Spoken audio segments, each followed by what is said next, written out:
Welcome to What's Good Blog's video review. My name is Jay Boucher, and today I'm going to show you the Autokiller memory optimizer.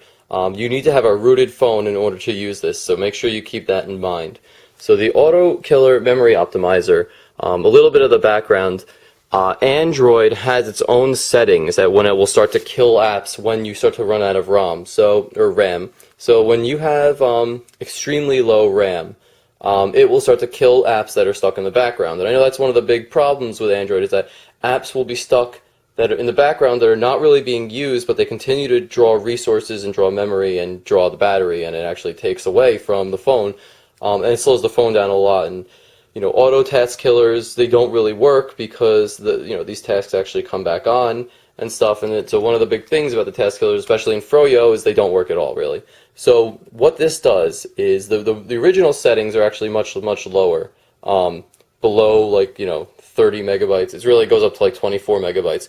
What I did is each of these functions has a different function, and you have to read it on the guy's website who designed it, because it gives you a pretty good idea of what everything means.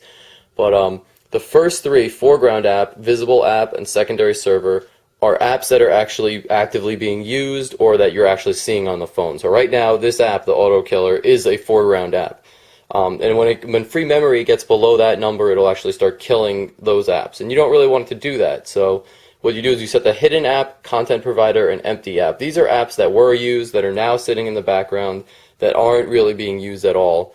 Or just kind of there, don't have any resources assigned to it, but still actually take up part of the phone's processing power. So what this does is, in order to keep your memory above 110 or above whatever you set it at, so I have the empty app set at 120. Once it gets to 120 free megabytes, it'll start killing all the empty apps that aren't being used.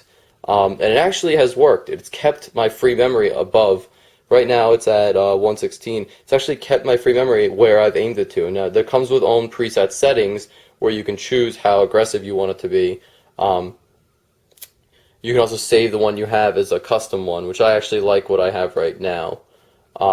There's a couple of other features. If you go to the settings, you can have it kill on click. You can have it apply the settings at boot. I tend to not do things like that, because if you screw something up, then you won't be able to boot into the phone, and you might have to get rid of it. You might have to go through all the backup stages and stuff, and I don't really know anything about that, so I just don't do anything like that. Chuck Morris mode, force kills apps, so you can use it to kill Android system apps, but you don't really want to do that, because that would actually could fuck up your phone.